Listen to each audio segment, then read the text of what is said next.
You know what I did yesterday? And this is a totally true story. I decided that I like my Rab Ascender light hoodie so much that I bought two more. Different colors, of course, but I just want to wear the thing all the time. And now I can.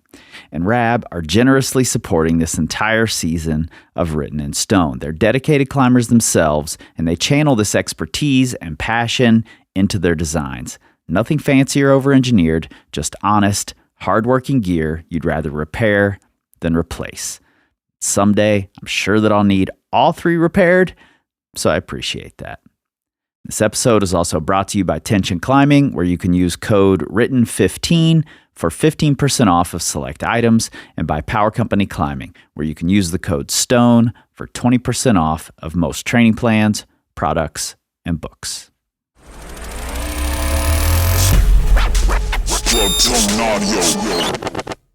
I was considering who else I might want to talk to this week following the Lynn Hills Vandal episode. I wanted someone to contrast with Russ Clune at least a little bit. So I chose someone a lot younger. No, I'm kidding. That's not at all why I chose them. I'm totally joking, Russ. But it didn't take me long to land on today's guests, Andy Salo and Whitney Boland. They're both people I look forward to bumping into wherever it is, and they are both legends, whether they would agree with that or not. Andy has FA'd some of the hardest routes in the Gunks, co-wrote the guidebooks, and just plain loves the history of the place. So much so that the guidebook can easily double as a history of the area. And I was happy to get a copy just before I put the episode out so that I could add some of the things I read there that I hadn't found elsewhere. And Whitney was a transplant to the Gunks, but quickly earned her local card by not only crushing rock climbs, but also by getting bitten by Andy's history bug and writing a series of great articles called Flashbacks, profiling the characters who made the Gunks what it is today. You can find those in the guidebook, as well as at a link in the show notes to the legendary Rock and Snow blog. We get into the scene and history of the Gunks and New Paltz, what factors contributed to the Gunks being such a powerhouse in the 80s, what it's like to be a short woman in climbing, and the magic of Lynn Hill. Let's get into it. Remind me when we're done. There's old footage of Jerry Moffat flashing vandals on YouTube. I've seen it, yeah. You saw that? Okay, cool. Yeah, I watched it 5 or 6 times just to try to get a sense of the route, to try to understand it better. Cool. So, first off, I got the books today. Andy, thank you for the books. Number one, they're both beautiful, but one thing stuck out to me that I have to ask about, and I don't know if you know the answer to this. Why on earth does Lynn have a koala on her harness when she's doing vandals? Is there a stuffed koala hanging off of her harness? I have no idea. I've never seen this. Are you talking about the photo in her essay? Yeah, I think it's in the history section in the front. In the history section? I have to, oh man. It's a photo of Lynn, and it says with a koala. That's what made me look. And it looks like she's got a koala on her harness. Huh. That, I mean, I know. Like Tori Allen. Do you remember Tori Allen? Yeah, of course. I mean, I don't, I know the photo, but I don't know why she had that. It's funny because like at the time when we were going through the book, there's a koala, but I'd be curious to find out why. Yeah, that's funny. I need to know if she had it on during the first ascent or not. I know, right? Yeah. So funny. Well, I've never been to the Gunks. Sadly, I hate having to say that, but I've never been. So good. And I want one of you or both of you to sort of set the scene for me of what the Gunks is, what it's like, compare it to maybe other popular crags and the way that it's set up, if you can. I just want to get a feel for the place. Yeah, I'll let you start. Okay, yeah. Well, you kind of like go through New Paltz to get there, which is a hippy dippy little village. I love how like in New York and England, everything is a village. It's the village of New Paltz, and the town is larger, but you go through the village. And then you exit the village, and it's just like this flatlands all the way up till you get to the cliff line, and it's just this like cliff line that just like comes out of the ground. It's crazy. And in that way, it reminds me, I know this is going to sound ridiculous, but it reminds me of Sayus because you can see the cliff line from so far away. It's just this like massive cliff line. That is the only way in which the Gunks is similar to Sayus, but it is this like massive cliff line that just is like rises up out of the ground. So it's got this cool effect where you leave New Paltz and then there it is. And so it's got this like kind of like welcoming, inviting feel to it. It's not like a lot of other East Coast crags where you know, a lot of East Coast crags, you park the car, you don't see the cliff. Yeah. And so then you hike down the trail and you still don't see the cliff. And then all of a sudden you pop through the trees and there it is. I mean, the Gunks you can kind of see from town miles away. And so it has a different feel for sure than other cliffs like that, you know? So. There's some lore, I forget where I heard it or even the full story, but it's something about that the cliff is above the rivers that flow in two directions or something like that, and it's got this like magical pull to it, this like draw that'll suck you in. And I probably have that really wrong, and I don't even know where I heard that, but it's kind of true, you know. It's got this like kind of magical like draw to it.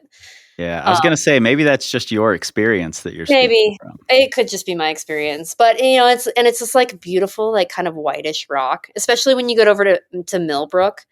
It's this like beautiful white rock, and it's like a quartz conglomerate, so it's really solid. Yeah, and then you know, just to speak to the climbing, it's sort of it's not like other traditional areas where there's cracks and you know the lines take distinct crack features. There's a lot more face climbing and there's the roofs and everything like that, and the gear is actually in horizontals, and so you end up doing like sport climbing type of moves with gear. So I mean, the best way to think about it is really like if you climbed at a cave down in the Obed or something, that sort of style of like, good hold to good hold, but you're, making gymnastics sort of pulls and stuff. That's sort of like the gun. I mean, that's the best comparison you could sort of get to the sport Gunks. climbing on gear for sure. Yeah, sport climbing on gear. You Yeah. know? So cool. What's cool about that is that you develop this sort of like, all right, like, take every piece of gear that you see because you don't know when you're going to get it again. Whereas other types of traditional climbing, you definitely you fall in a crack, so like okay, like there's the anchor. I've got like 8 number 2s. I'll be okay. But with the Gunks, it's not like that at all. You kind of don't know until you get there, and so yeah, very cool. When I was messaging Russ about, I was trying to get details for the hike to Vandals and just trying to understand it a little better, and he mentioned that Hugh Herr was able to just ride his bike out there, and then it's a short little hike from the carriage road. What is the carriage road? So the backstory, the long story is that, the whole region was sort of viewed as like a retreat or resort kind of place for like city folks, because it's only an hour and a half from New York City. Yeah. And so as early as the 1800s, people were building massive hotels up around the lakes and just sort of building it up as this like resort. And this one family built a huge hotel right by one of the lakes up there and built an incredible network of carriage roads, obviously before cars, but, and the carriage roads are so well built that they've survived. And there's hundreds of miles of carriage roads. It's pretty amazing. Obviously you can't drive them on them anymore. And so they exist for walking and bike riding and everything like that. And the main cliff at the Gunks, the Traps, has the Undercliff Carriage Road, which goes right underneath its whole 2.5 mile length.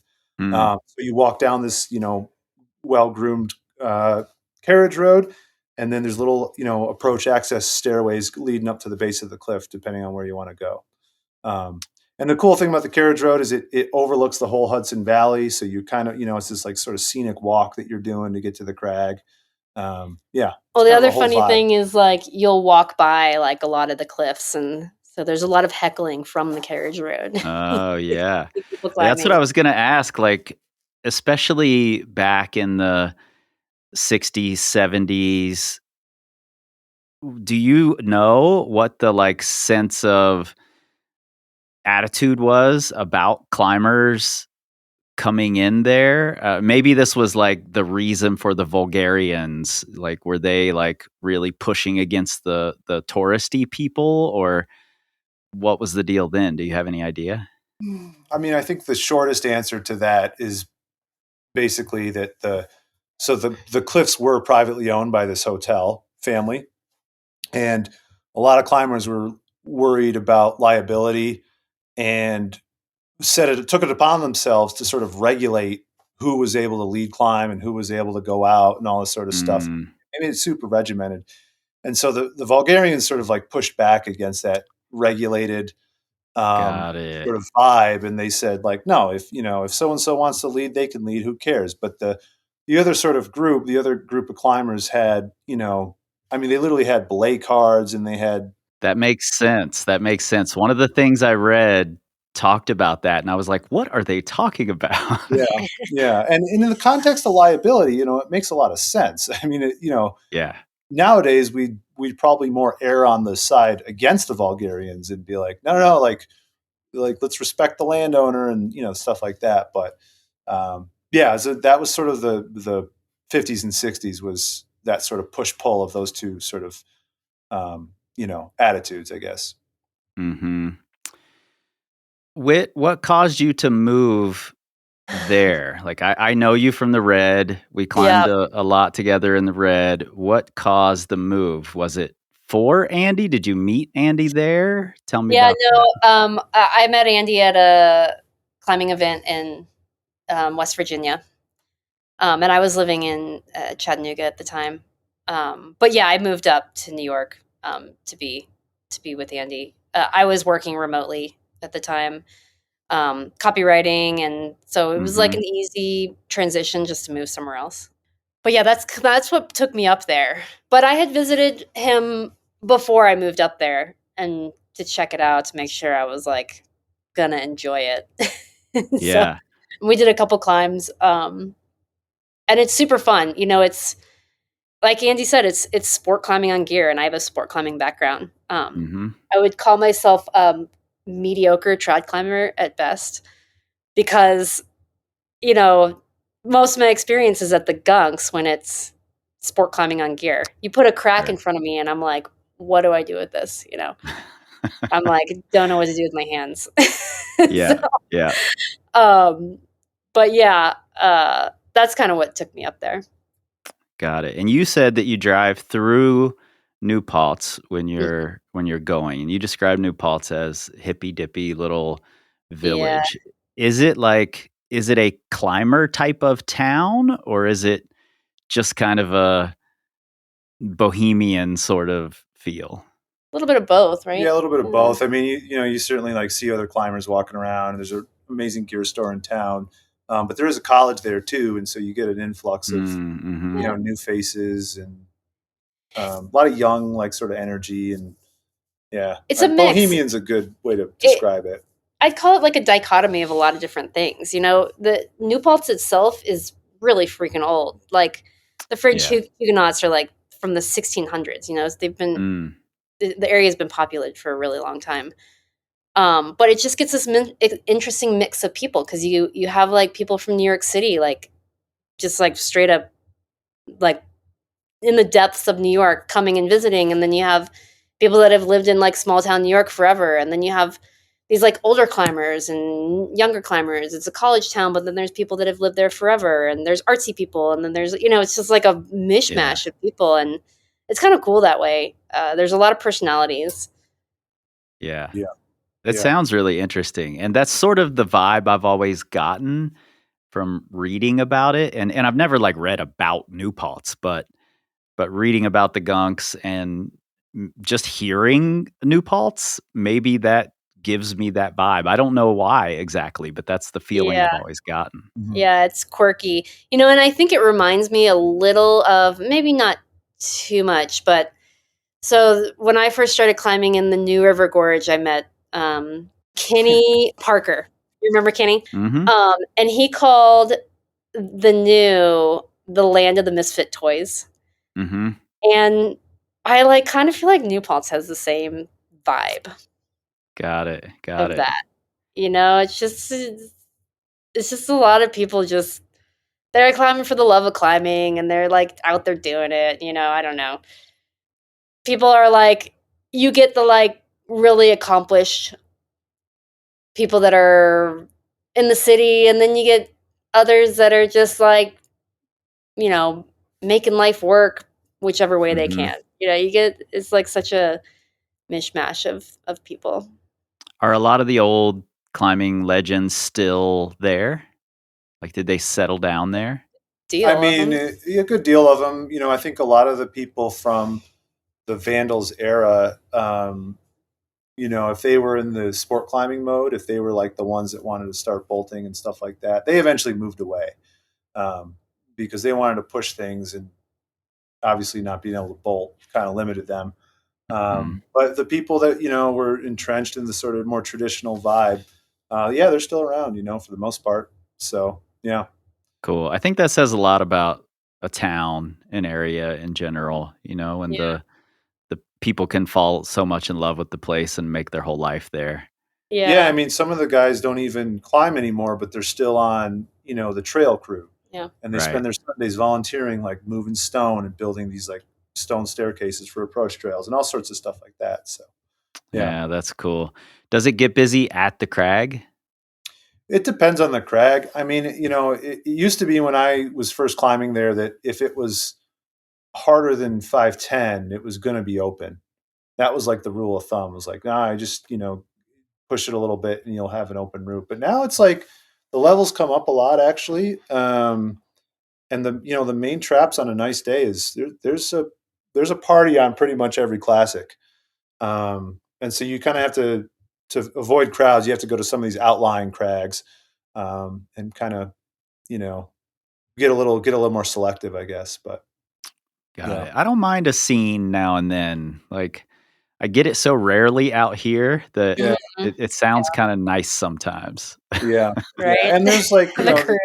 Yeah, there's ways around, it's as much as you want to deal with, people complain about it, but at the same time, it's well, you can avoid it. You can avoid it. Yeah. It's like anywhere. It's if you go to the cliff and you're dead set on getting on high E, there's going to be people on it. And if you're disappointed because you went to high E and there's someone on it, well, you should have known there was going to be someone on it. Or you should have gotten up earlier, or whatever. Just walk down the cliff. There's going to be something else open that's cool too.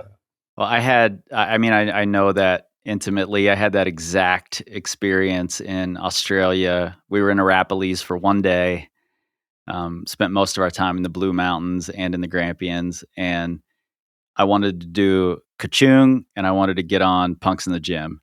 Mm-hmm. And we thought we got up early to go to Kachung, and we got there and there were 8 people basically aiding their way out the roof. Yeah.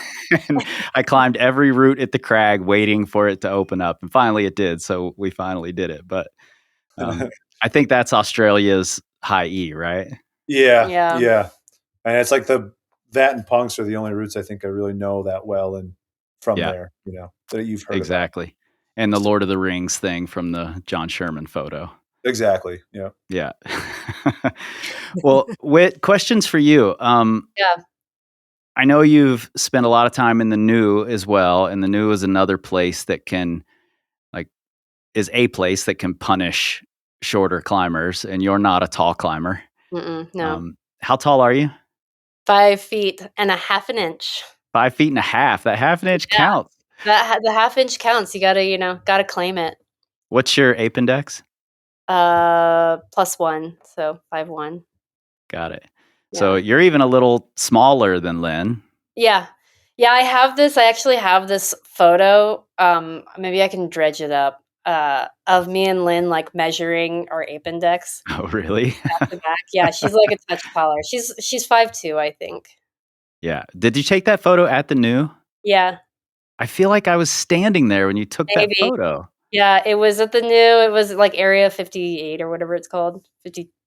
I think I was standing there when you took that photo. That's so weird that Yeah, a you memory might just have been. popped into my head. Yeah, it's awesome.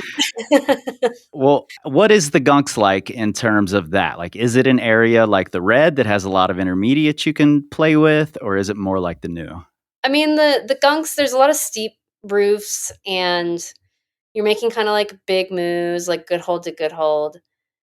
Um, so it's not necessarily like the Red where there's just like a array of different things you can choose from, and Right. it's like choose your own adventure. It's maybe a little. I don't want to call it like the New, but it's it's a little less featured than the Red in that way. But, like, in terms of being short, I was thinking about this, because I never really think of myself as, like, a short climber, even though I Hmm. am pretty short.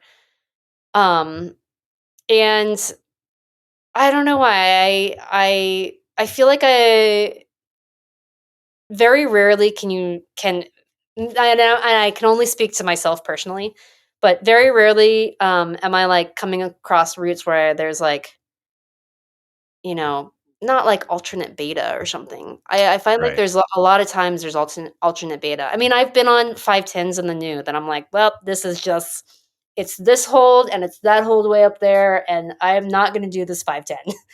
Right. But those routes are few and far between, and you can kind of pick and choose, and you just don't get on the ones that are like that, or like you just dyno around them, or like try to find some other way or Yeah. whatever. Um, Well, and that's a big part of this story is on their way, like John Long and Lynn Hill traveled out of California one summer.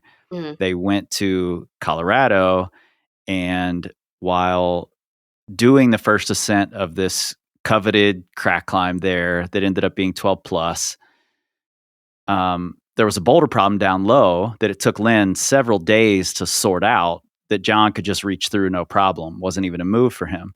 But then the crack got thinner up higher and he got stopped there. And as soon as Lynn got through the boulder problem, it was game over. She was yeah, going to the top. And all of the accounts I read, except for one, which was Climb, Jeff Hockey's book, that's the only one that mentioned the boulder problem. Every other account I read said the reason Lynn was able to do it before all of these men was because she had smaller hands. Yeah, got to the her thin small crack. Yeah. hands. Yeah. Yeah. No, no, Do no. you get any of that? Like, have you heard any of that in your climbing career? For me, Yeah. um, I've heard a lot of interesting things. Yeah, I mean, people love to just. I think people want an excuse for someone sending something quicker or not being able to do something.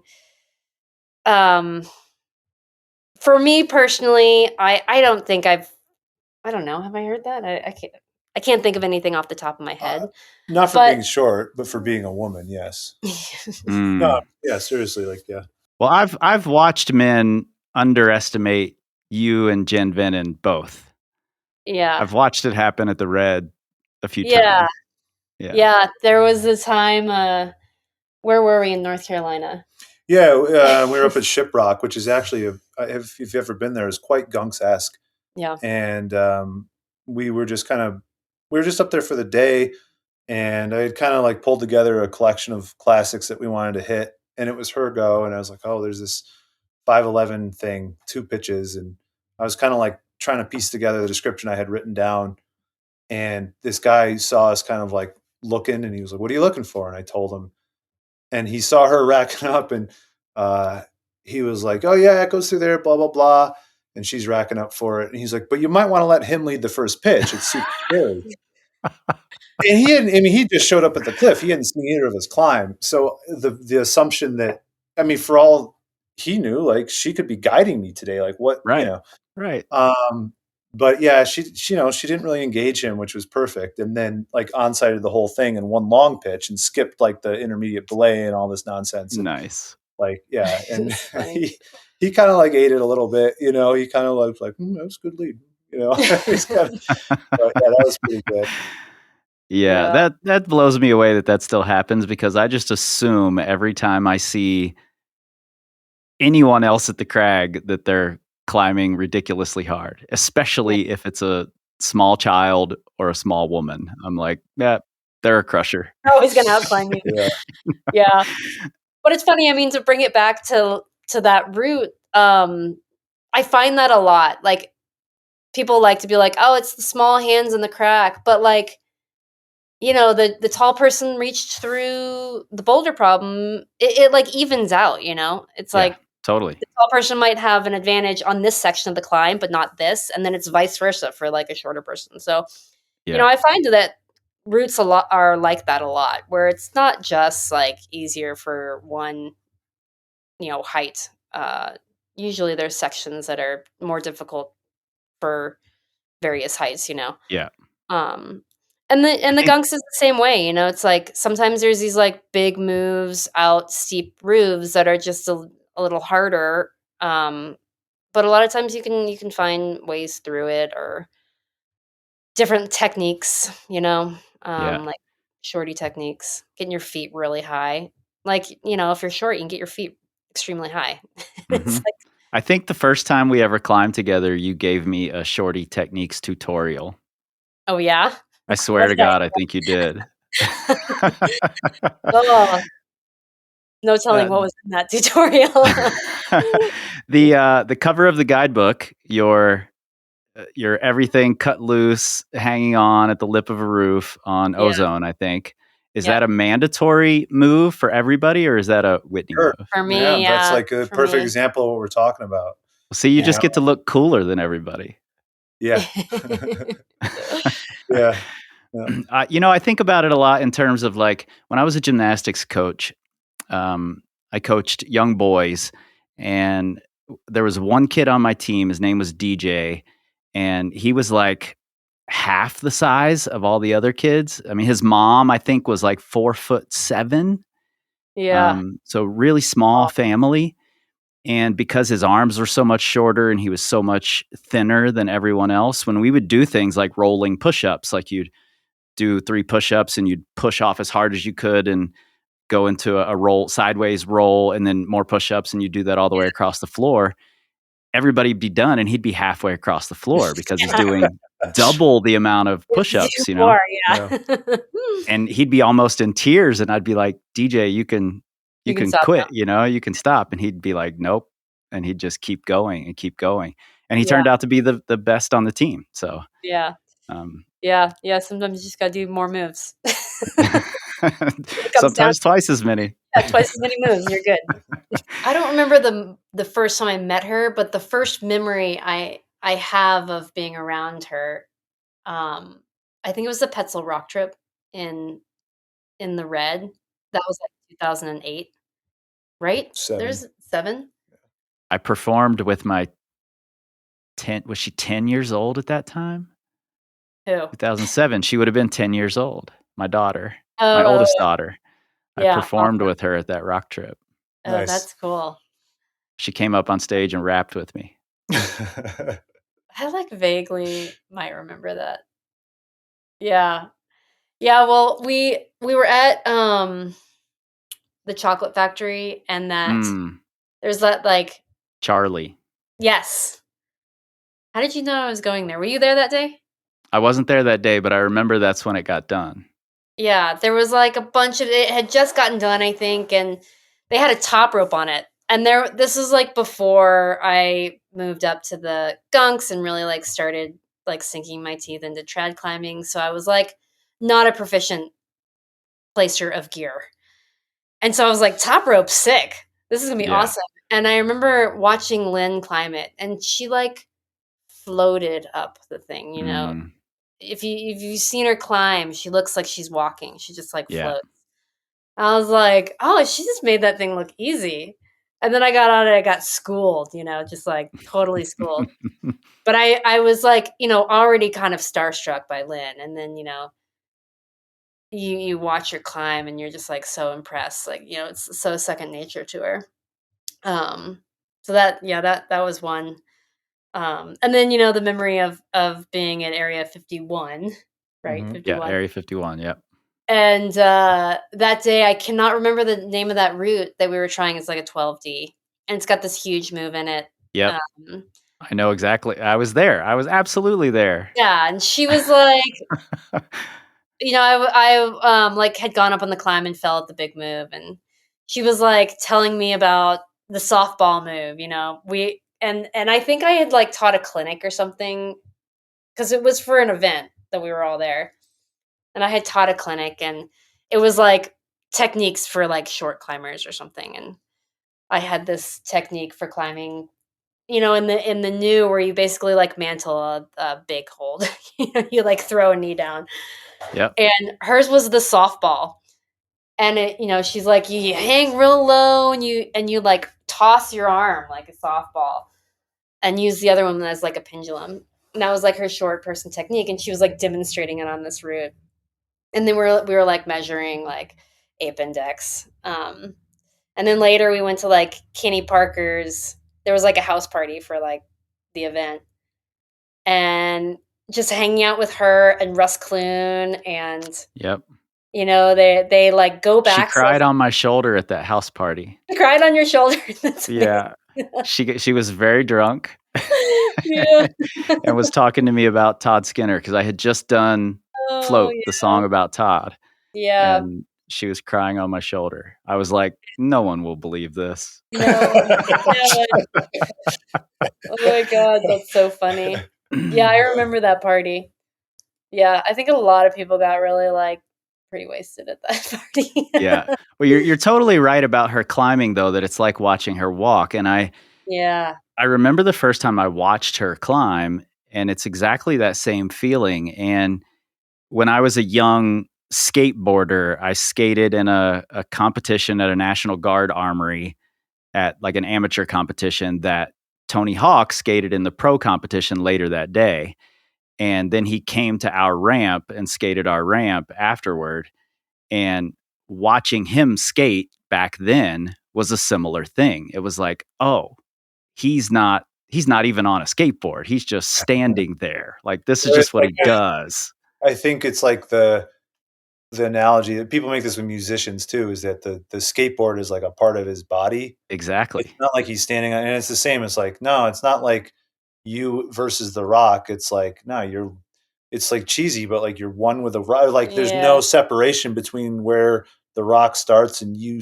It's like that kind of thing. Yeah. Yeah, it's kind of with stuff like that.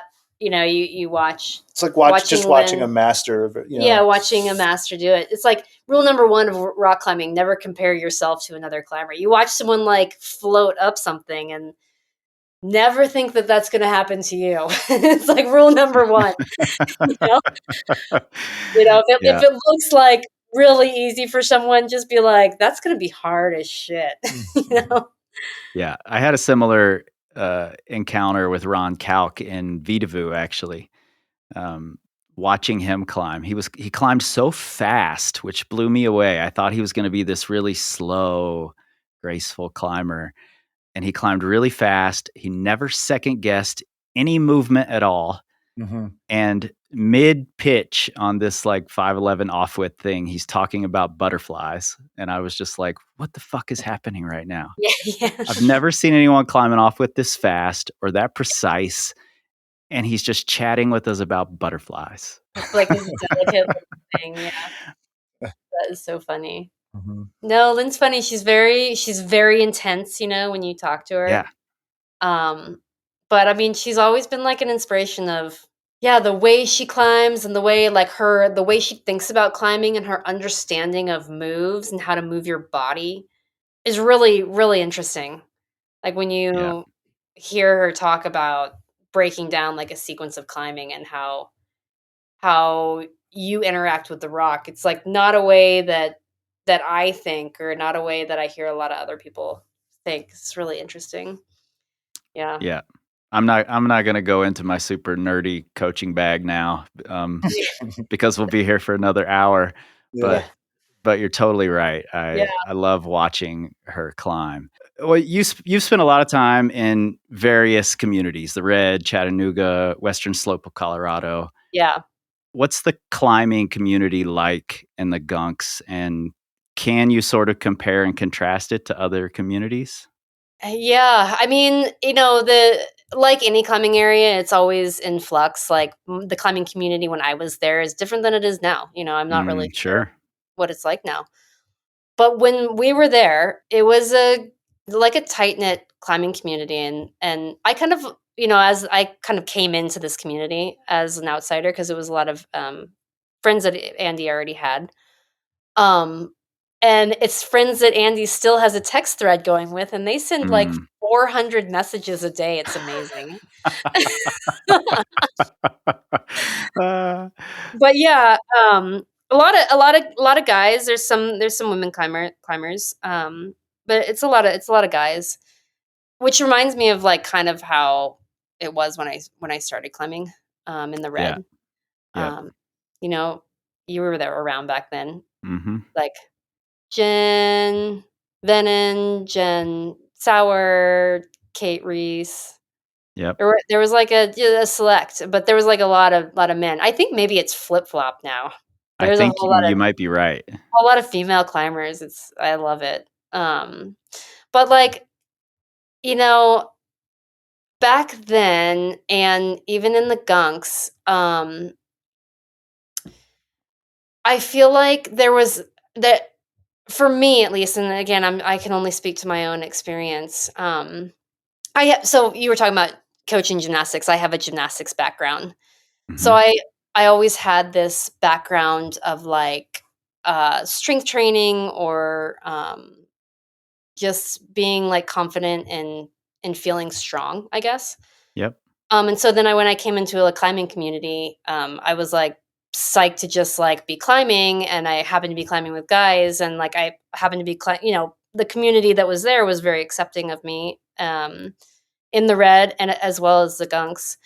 And so I always felt just like equal with people. And in respect of like talking about Lynn, I feel like when I can't actually remember the first time I met her, but in my early years of climbing, in my mind, she had like possessed this sense of like confidence in her like ability or confidence like in the group that she was in or something, that kind of like embodied that. And I always thought that was like felt kind of inspiring, and like the experience like mirrored the experience that I was having, where I felt like I was just with like a group of cool people that were like cheering me on. And so even Yeah. when I wasn't climbing the same grades, like I felt empowered in my own strength at the time.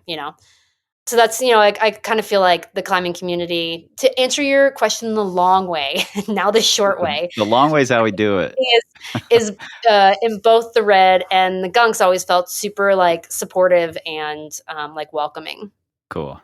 I Um, think I think what makes the Gunks a special place, and why it's always going to hold a special place in my heart and my climbing, is that there was always the emphasis is less on performance and mhm, you know did you send, did you not send.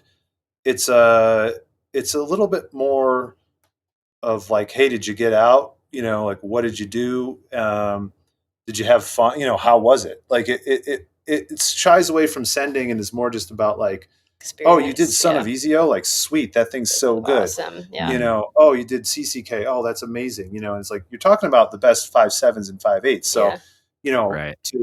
to kind of shift the focus away from performing your best and you're trained up and you're doing all these things and you're sending, which is a fine way to approach climbing, but there's also like this other approach, and the Gunks Totally. community like kind of holds that approach, I think, special, and revered. And if you want to push yourself, great, but if you want to go climb 5.5 all day, like that's awesome too. yeah. So Like there were many days that Andy and I would go out, and I remember one day we went out and we went. Our goal was to go do belly roll, and it's a 5.4, and it's so much fun. You're like, whoa, I this is love it. 5.4. Are you kidding me? That's so cool. I can't tell you Yeah, how many times I've done Caver's route in the red, yeah, for yeah, similar reasons. Like I just loved climbing it. Yeah, I it's mean, just there'd be so like fun movement. days where I didn't even put on climbing shoes. I Yeah. just would climb moderate pitches in my approach shoes, and and I think that the community in the Gunks, to this day, I would guess, just has this focus on the experience and the sort of people rather than any sort of end goal or end result. Well, I know both of you also care about your performance and you both climb quite hard. And there are a lot of other people in the Gunks who are, especially these days, kind of pushing the line. So Definitely. I'm curious how those two communities sort of, and not necessarily communities, those two approaches mesh. Is it frowned upon to perform and to care No, about sending something hard? no, No. no, Okay, but it's cool. if it's like what? You got a story? Yeah. Go ahead. It just I don't know why this just reminds me of we had been trying like something up on the GT ledge, which is like a ledge that's like 100 feet off the ground, and Right. there's pitches that start up there, so you can kind of like walk around on the ledge up there like it's a sidewalk. But anyways, we were like applying some sport climbing techniques to it, and we had a Sure. stick clip with us, and we like do our thing for the day. We wrap down and we leave. And we get home and I'm like, where's the stick clip? We had like left it on at the cliff somewhere. And Andy's like, oh, sweet. I got to get on Mountain Project now and be like, where's my stick clip? Has anybody seen my stick clip? And of course, the like thread and the Gunks is like, who climbs with a stick clip in the Gunks? Blah, blah, blah, But yeah, so I mean, I guess that's the way that it would be. It's not frowned upon. It's just made fun of. That should just be like your tag on all of your social media. Yeah. Andy Salo, I stick clip in the Gunks. Yeah. Stick clip is on my rack. Yeah. Well, that's cool to hear because I know there's a lot of belief that traddies are all curmudgeons and can't get with the times, and I don't think that's necessarily true. That's only off-width climbers. Off-width climbers are stuck in the past. That subset of climber that's like grumpy is just getting smaller and smaller. Yeah, exactly. I don't know. Yeah. What's the bouldering scene like there? What's the mix of people climbing on the routes, people bouldering? Probably more Probably roots than bouldering. definitely more roots. I mean, the roots are world class. The bouldering is regionally great. I'd say probably 75% of people are roping up and 25% are bouldering. Maybe then the season changes, like when it gets colder in the winter, there's a lot more people bouldering and less people roping up. But the bouldering scene is always, not always, but has been a lot more lively, I would say. There's just a lot more exploration to be done. A lot of kids, I mean, like there's groups of kids going out, scrubbing boulders, doing new things. And it seems like like once, to my view, with the Gunks, like once in the 80s when they banned bolting, the shift, the ability to discover new things sort of dried up really quickly on the cliffs. And so people focused, climbing as a whole in the 80s, people were focused, the top end of the sport was looking at doing the hardest moves they could on rock. Right. And so that quickly became top roping. And then people were like, well, wait a minute, like I don't need to top rope 40 feet to do the hardest moves I could do. I could climb this little 10-foot boulder. And that also was what happened in the Gunks. Like in the 90s, bouldering took over. And to this day, bouldering in the Gunks is a way easier way to push your limits, to find new things, et cetera, in the Gunks. So. You just reminded me of something. One of my favorite articles I've ever read was I believe it was Josh Lowell, like way before Big Up and all of that. Yeah. And I think it was an article about Gunks bouldering. They live up in the area. There was a lot of like Ivan and Obi like running through the forest like they were ninjas or something. Yeah. Yeah. The article was sort of geared to, it was like sort of his reflections as living in the New York City and still being able to be a rock climber. Mm, Um, and part of living in the city and being a rock climber is the Gunks. There's no question. It's an hour and a half away. And yeah, and at that time in the late '90s, I mean, both like crash pads were coming out, and people were going to Waco on their winter breaks, and realizing that bouldering was actually like kind of cool, and this like kind of crazy sort of expression, I guess, of climbing creativity, if you will, especially when you can't go yeah. sink bolts into a new cliff. So yeah, it really he kind of like wrote about that sort of wave that was happening. Yeah. Well, I think it's really cool that once the bolting was banned, um, that it still, in a lot of ways, kept up with the times. Like it still seems like maybe the hardest routes in the world aren't there, but it still seems like a place where modern day climbers want to go who aren't just diehard traddies. Hmm. So I think it's a testament to the place and the people, I think. Yeah, I agree. And I think that a lot of that too is that sort of connection to the past. I mean, if Hmm. you care about climbing, even if you're just passing through town and you're mostly a sport climber, I mean, it's like have your friend be like, "Yo, let's go do high E or something." I mean, that's kind of like that's a cool thing. I mean, that route was put up in Totally. 1941. So it's 84 years old at this point. Yeah. Uh, and to be able to Wow. go and like make that sort of thing, you know, I mean, that's what is cool about climbing as a sport is that, you're never going to be able to like go shoot hoops with Michael Jordan or LeBron James or something like that. And you're never going to Right. like race around a track with Mario Andretti.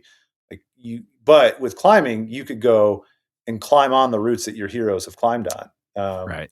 Or be climbing on a route next to them. Or be climbing on next to them, sharing a crag with them. Mhm. Yeah. Yeah. So, Yeah. I interviewed Mike Call last season about filming in the '90s, and I can't remember the exact terms he used, but he described a lot of those old routes as like monuments that we can interact with, to the time and to those people. Um, yeah, make Yeah. that connection.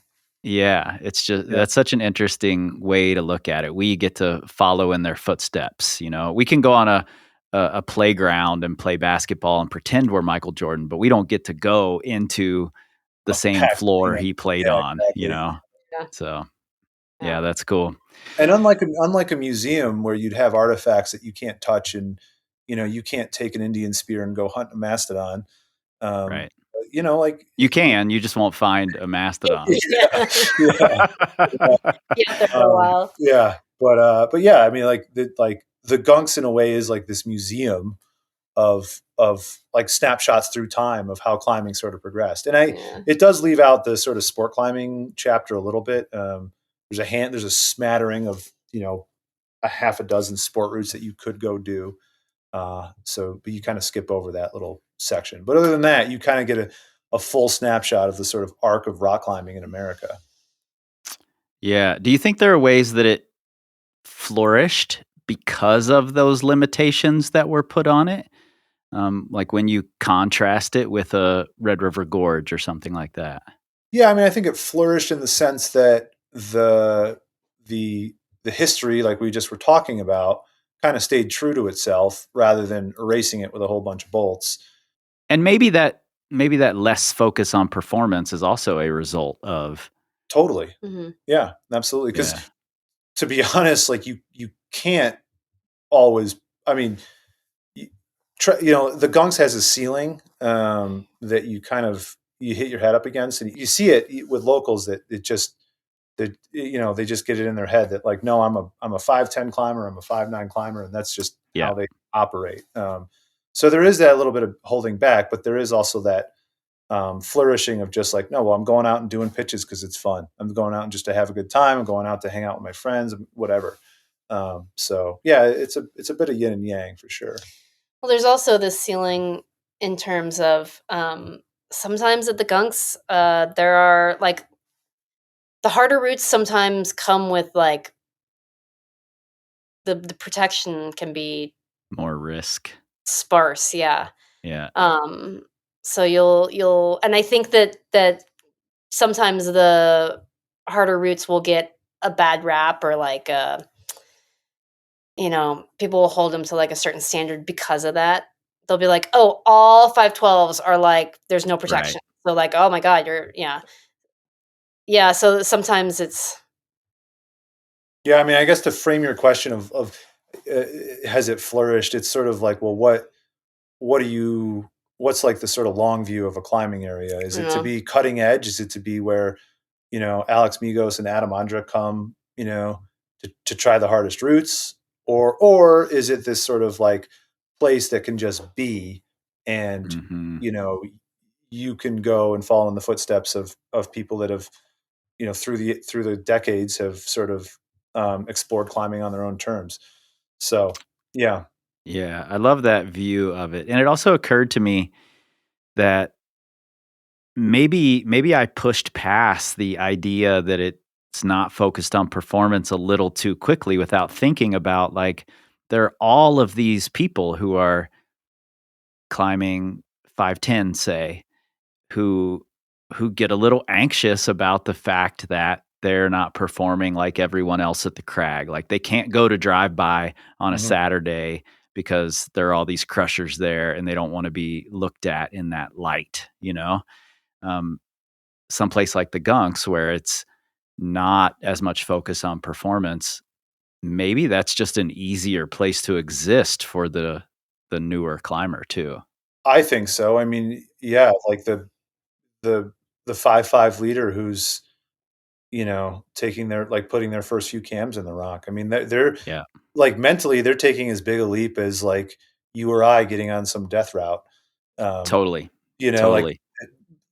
it's the same relative sensations. So, but it's just Yeah, yeah, it's a safe environment in the sense of everyone's got your back. I mean, nobody's like pointing and laughing or heckling or unless you know the person, I suppose. But yeah, yeah, yeah. Well, yeah. that you just reminded me of a story. I used to climb with this woman named Alexis, and it was Ray Ellington, myself, and Alexis. We climbed together a lot. In fact, we called ourselves Team Yo-Yo.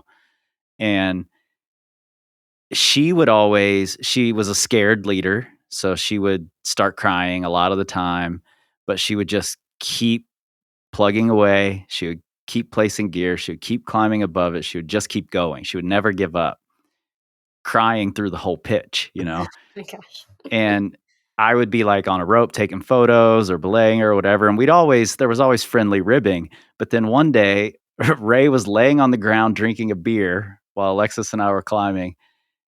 And when I got down, he goes, "You know what, man?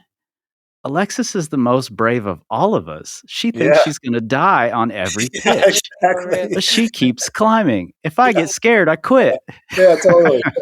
Like, you're Yeah, right. yeah, Yeah. Yeah. I mean, definitely that is an aspect of the gunks is like it's heady. It's not like Andy was talking about earlier, crack climbing, you see the crack, you know where you're going. Right. You can kind of like be like, well, I think that it gets wider up there. Sometimes in the gunks, you're like, I don't know where it's going. Where's my next piece of gear? I have no idea. Or you're like, Hmm. it's a lot of like placing pieces in horizontals, or like, yeah, just whittling in small nuts somewhere. And the gear and the head game of it can be just as big as the like physical challenge. Totally. Well, that's really interesting because when you were saying that, it made me realize that Arapalis is a similar style. hmm Yeah. It's not following cracks as often as it's climbing and placing in these like bulging horizontals. And it was also a major part of 1980s climbing. And I'm curious, what is it about the Gunks in particular that made it so important to late 70s, early 80s, and even before that? I mean, what is it that made it so important when it's a style that's more like the way you learn to climb in a gym and not the Yosemite type of style? You can see it from New Paltz. You're like, I want to climb that. There's certainly the proximity element. Yeah. And I think that like when it's near a lot of population centers. Yeah. And so like when you look at the first climbers that were kind of getting after it, even as far back as the 30s and 40s, they were kind of well-to-do people. And they were climbing in these mountaineering clubs and going out. And the Gunks is it's just convenient for that. It's close to Mm-hmm. it's close to Boston, Washington, Philadelphia, New York City. It's within weekend. Sure. And so it just sort of like if it were up in the Adirondacks somewhere, it would not have ever developed the same way. You take the Yeah. exact same cliff and put it up there, and it'd be a virtual ghost town. God, even you go to the Adirondacks now, and it's kind of a ghost town. Right. And there's Yeah. so much good climbing there, Yeah. but it's just out there. Yeah. And so I think that helped it sort of establish itself as like, this is the center for climbing action, and this is the Yeah. center for activity. And that is how it sort of carried through the years. And it's concentrated. And it's very concentrated. It's very, So like the main cliff is 2.5 miles with 500 routes, all kind of in a row. And yeah, and as far as like the 70s are concerned, I think the main reason that it became groundbreaking for free climbing was John Stannard. He was the best climber of the time, and he was on sort of a contemporary of guys like Doug Robinson, who was Mm-hmm. simultaneously literally the same time frame. They were going back and forth with this idea of clean climbing because they were seeing, Right. Doug and Yvon Chouinard in the Yosemite were seeing the damage from pitons, and John Stannard and the Gunks was seeing the damage from pitons. And John Stannard had put together this newsletter called the Eastern Trade, where he started, kind of writing essays and articles about, the idea of clean climbing and how these cliffs aren't going to, we're literally like pinning them to death. These routes are changing because we're banging in pitons. And he took a very sort of environmental stance overall. He spent rest days picking up trash. And anyway, yeah, he was back and forth with Yvon Chouinard and Doug Robinson, and they were kind of bouncing these ideas off each other. When Doug wrote his Whole Natural Art, which is like the sort of famous free climbing Yep. catalog essay that Yvon Chouinard had kind of put him in charge of, Yvon gave him a copy of the Eastern Trade to sort of start his ideas. And so John was the main mover of like, hey, like let's and John to what he sort of saw as the biggest threat, as the biggest like reason for pitons was aid climbing. He's like, if you're Right. free climbing, you're not going to hang and bang in a piton. So aid climbing is kind of the devil here. So why don't I just go and try to free all these old aid climbs and show people that you don't need to aid in the Gunks? Like it's a relatively short cliff. Like, you can with enough dedication and perseverance, you can free these routes, and you don't need pins. You can just place nuts the whole way. And he did. He made it his own personal mission to go through the guidebook and free every single aid route that was in there. And by I think it was the 1972 book, he had freed all but 4 or something like that. And it Wow. was guys like John Bragg, who kind of was a protege of his, and some other guys that kind of took the torch from John and kept that sort of idea of like, no, we got to get rid of aid.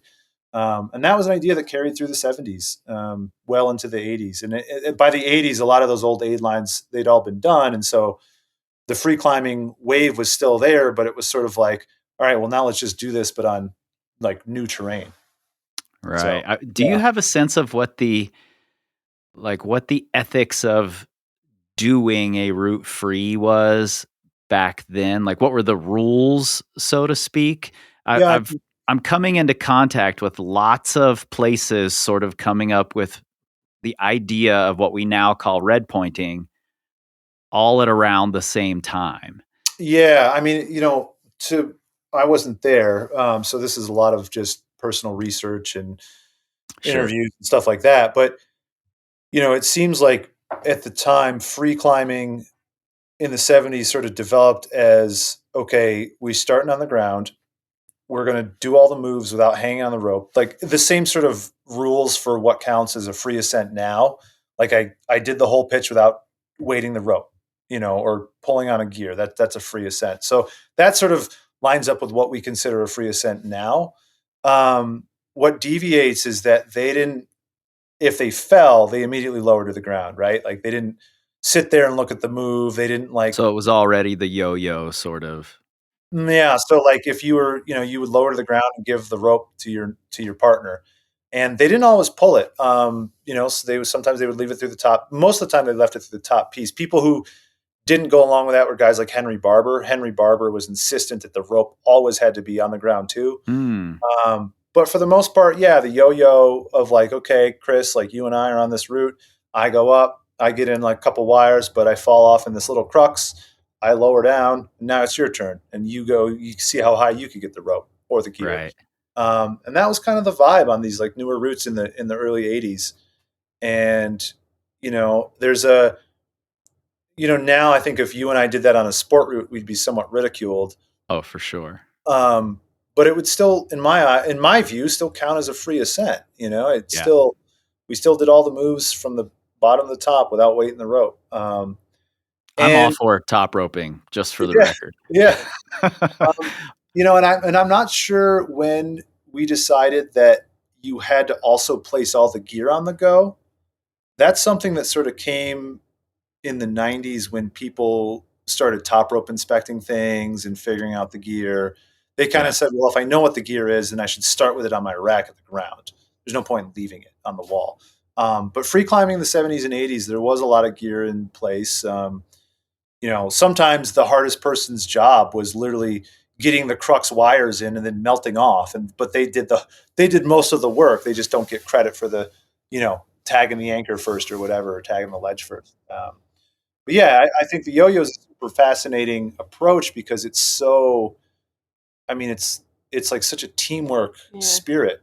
It's like it's collaborative. If the three of us like got together for a route, it'd be so much fun because we would apply all of our different skills and techniques that we've learned over the years to the route.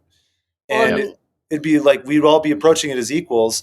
And we'd say like, well, Whit, you're like really good at crimps and that looks like super thin down there. So you take that, you go first. You get that like flywheel effect where like someone opens the door to a sequence and then everyone's like, it's on now, and the next person, it's like once it like starts moving faster and you're like, okay, I'm getting to the top. Oh God, we're all getting to the top.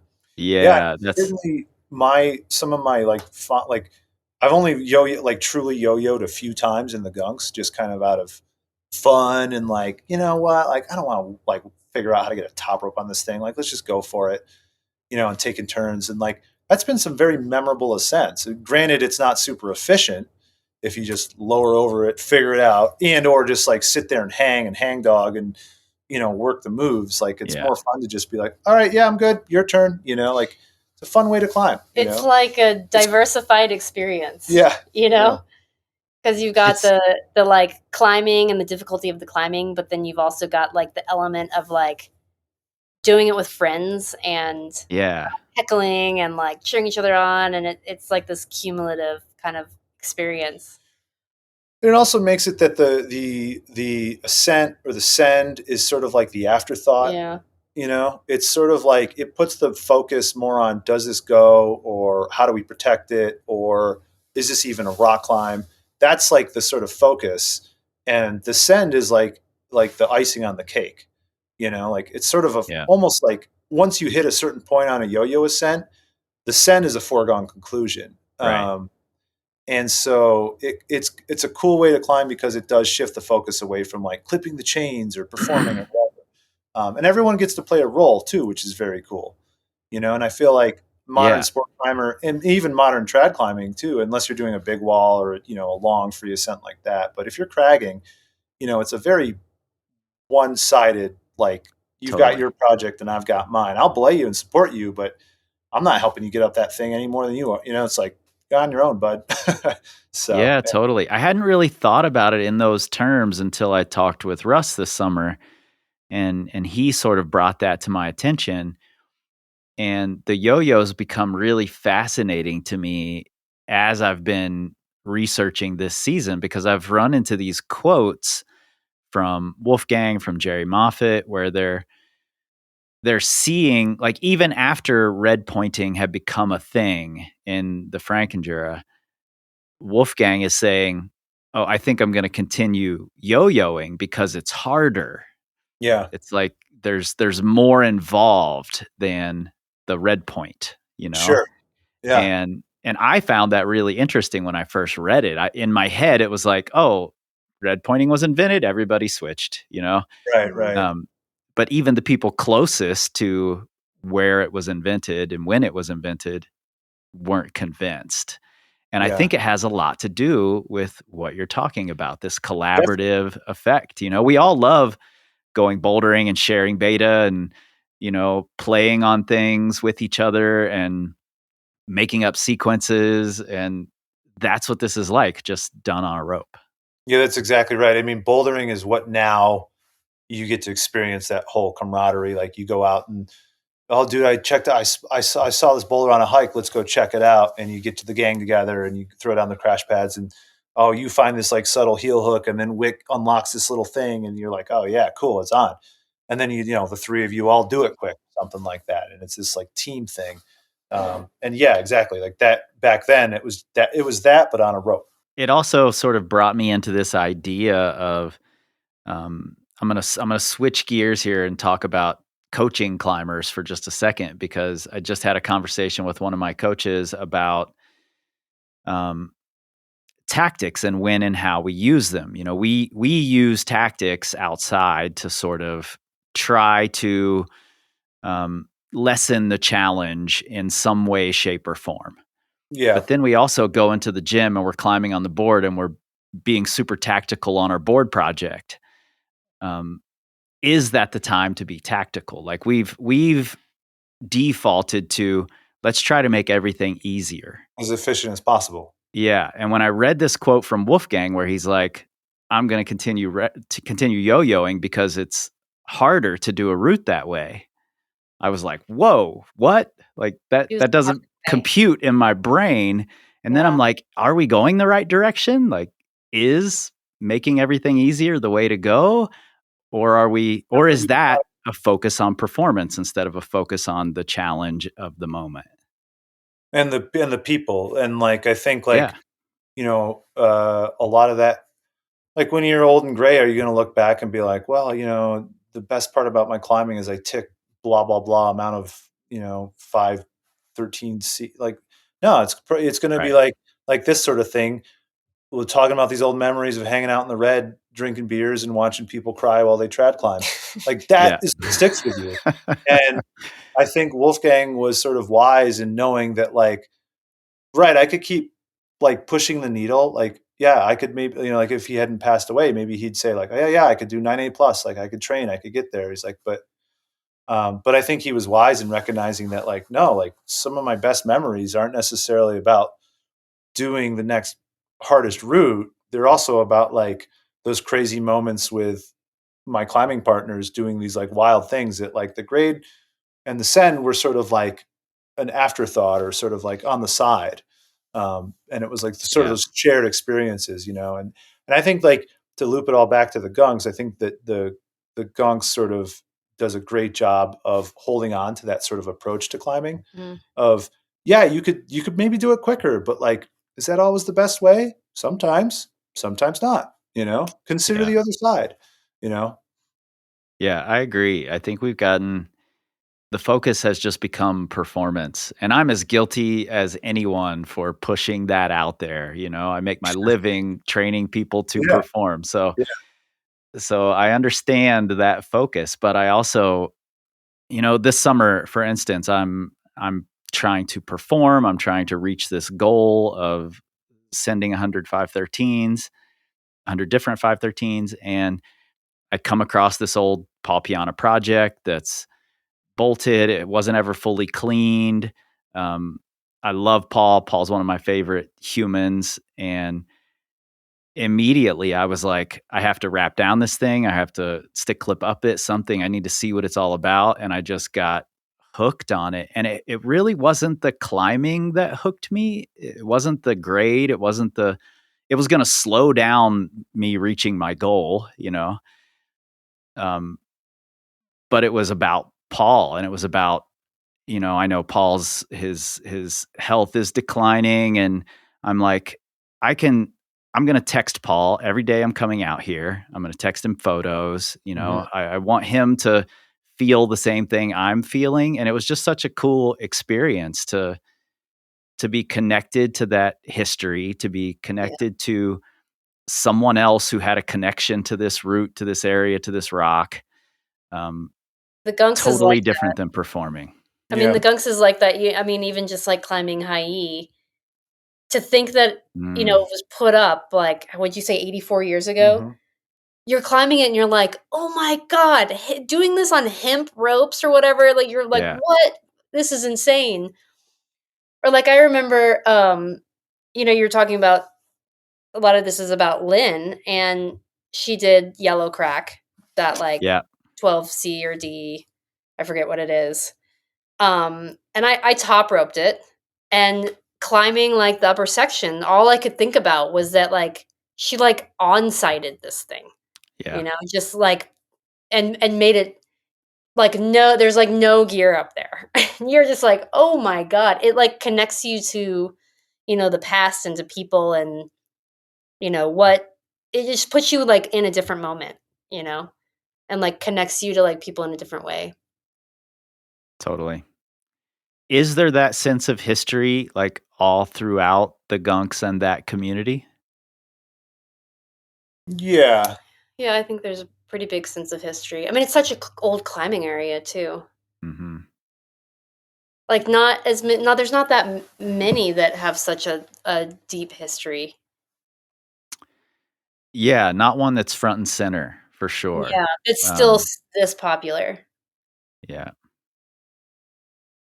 I mean, obviously there's tons of crags that have history, but Well, Andy, you mentioned I don't want to figure out how to get a top rope up there.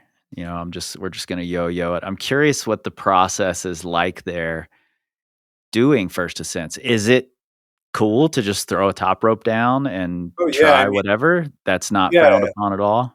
No, and that's so when bolting was banned in 1985, like I said, like a lot of the locals either moved away or figured like, well, I guess I got a top rope, and top roping became a legitimate form of ascent. And fun. yeah, and a lot, like top rope routes are documented. We document them. They're well known. The hard ones are well known, and yeah, I mean, a top rope ascent is completely legit in the people in the Gunks' eyes, and yeah, it's a pretty fun, simple way to rock climb, as I'm sure you know. Yeah, it only kind of works in the Gunks though, because it's not wildly steep, so you can kind of get away with it. You're not going to top rope the Madness Cave, obviously. right. But I've seen it done or tried. Yeah, totally. But yeah, it's not frowned upon at all, and you'll see. I mean, that's mostly how, like, when people say they want to go get a workout, usually what they mean is like, I'm going to go lead this 510 and drop a rope on this 512 and do a couple laps, and that's my afternoon. So it's quite common. Yeah. I spent quite a bit of time this past summer, just like going and wrapping down obscure 13As I hadn't checked out yet, and rope soloing on them to learn the moves until I had a belayer. That way once I had a belayer, I could just go do the thing.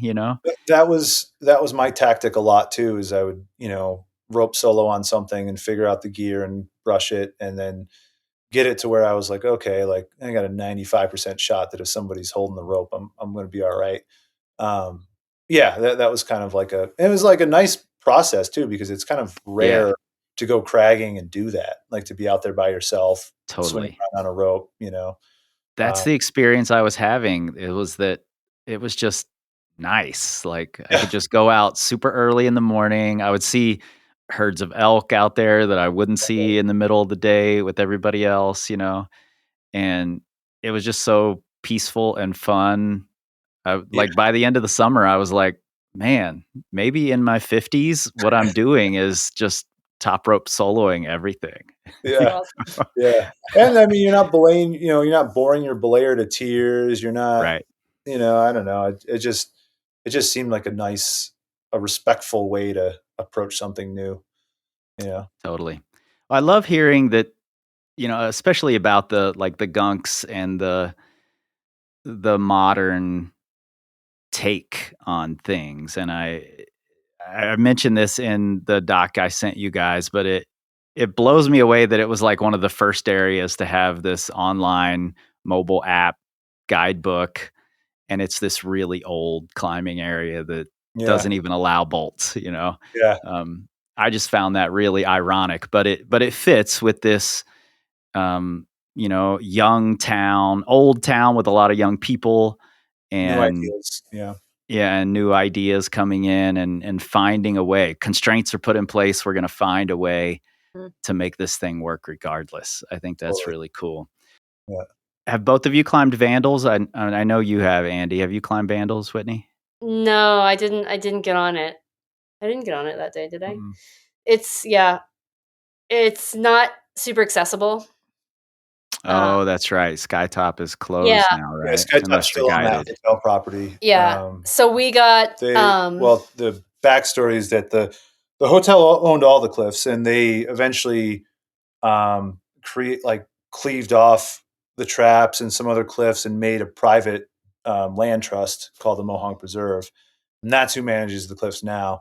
And then they held on to their cliff that's closest to that hotel of theirs, and that was Skytop. And for years, it was, people just went there and it was fine. And in the '90s, it started getting a little funny. They started restricting climbing a little bit, and then they outright shut it down. And then there was a guide service that actually got it reopened, and the understanding is that you go with that guide service, and so you can get guided at Skytop. It's just kind of restrictive and expensive. Yeah. Yeah. But I've only been one time, and we've only been together one time. Andy's been there before that, but so we got married up there, and for our wedding, we had some friends that gave us a guided day at Skytop, and our guide was Clune. So we nice. basically just went cragging with Russ, and it was you did an get to do amazing day. I mean, you did get to do like super crack and stuff like that. Yeah. Cool. It's really great things, but you only have one day at this cliff. It's kind of like, what do you choose? Like, where do you put your energy? Talk about tactics. It's like you have one day at the cliff at this historic cliff. Like, what rises to the top? Yeah. There was some 5/8 that we did that was super awesome too. Sound and Fury. Yep. Yeah. Oh yeah, that thing was so good. Yeah. But I love it. I wish everyone listening could see your face, Whitney, when you're reminiscing about 5/8s that are really good. Oh my God, they're I wish so good. everyone could see that. Yeah. Yeah. It's just pure joy. Yeah. Yeah. It's interesting to climb on a route like Vandals and just see sort of, Vandals is sort of like the sort of one of those routes that, yo-yo tactics were fully employed. Mm-hmm. They weren't hangdogging yet. But that idea that you see, back in the day with the leader didn't fall, and then through free climbing and John Stannard, it became acceptable to return to a climb again, even though you fell off it once. Right. That was in the '70s, that was unheard of. If you couldn't do a route, you couldn't do it. Do something else first, come back to it. And John was like, no, I'm going to come to this route every weekend until I do it. And that kind of changed the approach. And so Vandals was one of those that was the approach. They went up there every weekend until Jeff Gruenberg was the one who finally topped out the roof and sent. Yeah. And then the rest of them sent in quick order. But it's interesting to sort of see it, to climb on it with a little bit more modern tactics, but then also to see that sort of was one of the last routes before the sort of sport climbing shift, where people in fact, the long story here is that what ended up happening is that, guys like Patrick Élanger, Jerry Moffat started visiting the Gunks, and, kind of blew the lid off of what the Gunks locals thought they were doing. They basically said, guys, we're flashing your routes. These aren't that hard. Right. And so it obviously didn't take long for the Gunks locals to be like, well, we should start hangdogging and siege. This obviously works. These guys are killing it. And so then to see that, that basically Lynn had a route like Vandals, and she had some other things, and then she went on to become the best climber in the world. Right. And another person in the Gunks that I know this doesn't relate to Lynn at all, but Scott Franklin was also, he, grew up climbing in the same sort of era, a little later than her, but climbed on those same routes, cut his teeth. And in the same fashion, like some of his hardest routes he was doing, he fell, he lowered, and in fact, he climbed with Patrick one day, and Patrick was like, dude, no, stay up there and figure it out. I'm not letting you down until you figure out the move. And he was like, I don't know if I could, and he was like, no, you're fine. You're fine. And so he also went on to, become the first American to climb 514, repeat JB's routes in Smith Rock, And he's still climbing a hardened rifle today. Yeah, and he's still climbing hardened rifle today. But like every weekend. It's cool. Yeah, it's cool to sort of like get a glimpse into what sort of kicked off, I would say, sport climbing, and that sort of shift in attitudes and shift in style. Yeah. I don't know if you saw any of these, but I wrote some little like they're all in the book. Flashback thing. Oh, okay, yeah. It was called like a flashback series with Rock and Snow. Oh, I read some of those on their website. They're all in the guidebook. They split the chapters. Yeah, so there's some little snippets on people. But I would be, you can't talk about the Gunks and New Paltz without mentioning Rock and Snow, the like gear store. Yeah. And that's another like fixture of the 80s, right? 70s. So fixture. Yeah, I was gonna say it seems like they're always having like cool slideshows and talk cool about events a core gear store. It's a really special place. There's so many like gear stores throughout the country, and it's just like so small and curated, and it's just a really like special place. And I think it's because they foster so much community. And like back in the day, there was like, that's where you would like, if you sent something, you'd go write it in the route log at Rock and Snow. It was like things like that. So it's tied to like the climbing history as well. But yeah, it's just it's a cool place. You can't mention New Paltz without mentioning Rock and Snow. Well, I'll throw this out there too. My one interaction with Rock and Snow, because I've never been to New Paltz, other than I've ordered some things from their website in the past. When I released my first book, The Hard Truth, they were the very first gear shop that reached out to me to ask if they could carry the book. Yeah. Not surprised. Yeah. Which kind of blew me away, because I was like, oh, this place is legendary. Like, what am I going to do? Say no? Yeah, you're That's like, ridiculous. This place is great. Yeah. I don't know who was like buying then, but Drew, the current owner, is what really, well read in the climbing universe. So if there's a climbing book out there, he's probably read it. Or if there's one coming out, he knows about it. Yeah. So I have to reach out to him because I'm always hunting for books. So. Oh, yeah. Drew's got an amazingly curated wall of books there. Cool. Any last things you want to say about the Gunks? Andy, I know this place is close to your heart, to your soul. So are there things we need to say that we haven't said? I just want to make sure we give it the love it deserves. Yeah, no, I appreciate that. It's fun to like sort of reminisce for sure. And I feel sort of fortunate as my own time there, like I feel like lucky in a way to have experienced it how I did, and sort of like have the like little things that I don't know if you want to call them life lessons, but sort of like just like the way that I approach climbing has been fully shaped by that place. And I think like to speak of like, you're talking about like you see the old people still out, and it's like, yeah, man, like you got like Rich Goldstone, he's 85 or something like that. And he's still, he's funny because he describes the sort of arc of a climbing career as like, you start off on these 5.4s and 5.5s scared out of your mind. And then you move up through the grades, as you improve, and then you start getting older, and then you start going down the other side. And then by the end of your career, you're getting scared on 5.5 again. And that's kind of what he's, I know he still climbs as hard as he can, but yeah, like the Gunks is a great place to grow up climbing, and it's an amazing place to retire climbing. So yeah, I don't know. Yeah. I'd have to think on it a little more, but I'd be just, as an aside, if you dig through that book and you've got more questions, you should definitely reach out. I will, for sure. These seasons are a gift and a curse to me because I research these areas and I'm like, fuck, I need to go there. Oh, Why yeah. haven't I been there? Definitely it's a the write-off, Gunks, isn't yeah. it? It is. Yeah. Totally. It's just hard with a toddler in tow and But I running a gotta tell business. you, the carriage road is great for I know. you can have See? I'm toddlers sold. down there just hanging out, and it's just like 20 feet up the trail is the cliff. I'm sold. We're in. I might have to rope you two into it as well. Yeah, Your it's so toddler. fun. Yeah. We have been back a couple times for weddings, but not really been able to climb much. But yeah, every time I go there, I'm always like, oh my God, I love this place. The weather leaves a little to be desired. It's East Coast It's like weather. that everywhere out there. Yeah. Yeah. But yeah, I know the routine. it's a special place for sure. Yeah. Awesome. Yeah. Well, thank you guys for this. I appreciate you making the time, making this work and getting to hear all of this.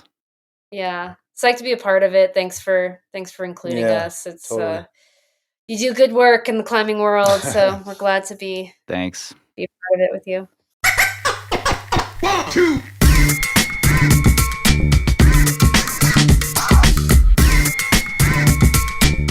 Written in Stone is produced by me, Chris Hampton, with help from Riley Rush for Plugtone Audio, a group of the best, most impactful podcasts in the outdoor industry. If you're planning a trip to the Gunks, order that guide ahead of time so you can read the history section and memorize Whitney's flashbacks, because you might just run into one of those legends while you're there. And remember, this show is 100% rooted in the facts, but like Todd Skinner always said, never let the truth get in the way of a good story. If you love what you're hearing, give us those 5 stars and a glowing review. Join the Secret Stoners Club, where right now we're giving away 4 free copies of Russ Clune's book, The Lifer, and tell everyone you know, at the crag, at the gym, and especially those hecklers down on the carriage road beneath the traps. And together, we can tell the stories of climbing's most important ascents, 1 decade at a time.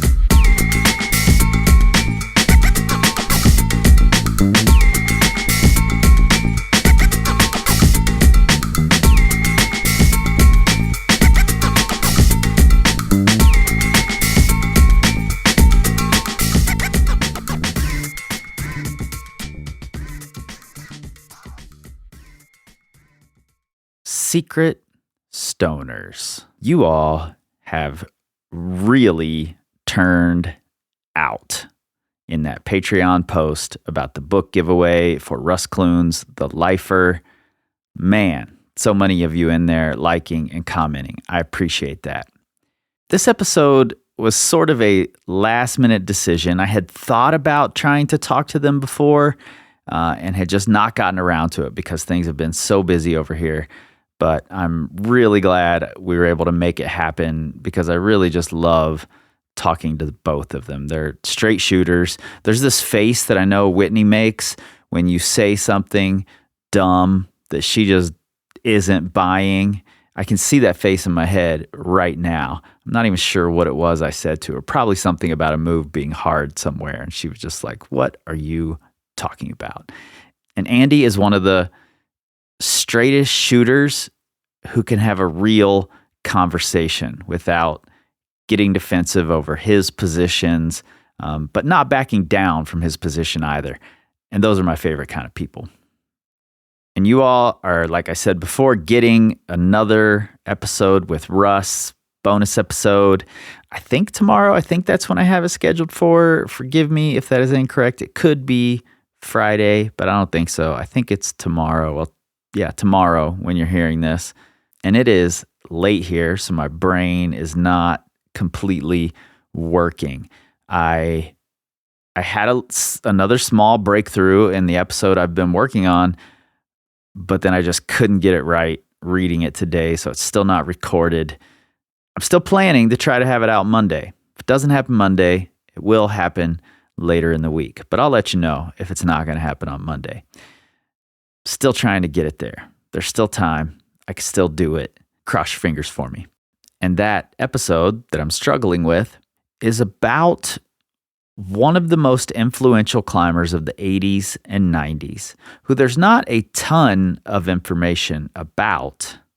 And even though most climbers who care about climbing history, maybe all climbers who care about climbing history, know this person's name, there's a big piece missing from the conversation, and that is that they existed during a time when ethics and styles and tactics were changing so much that it seemed to be messing with their moral compass in a way that they couldn't quite settle on anything for the majority of their climbing career. And I find this really, really interesting. And the reason why they couldn't settle on it is also partially the reason why you know who they are. Okay, that was very cryptic. Whew, brain's not working, y'all. All right, I'm out. I'll talk to you soon.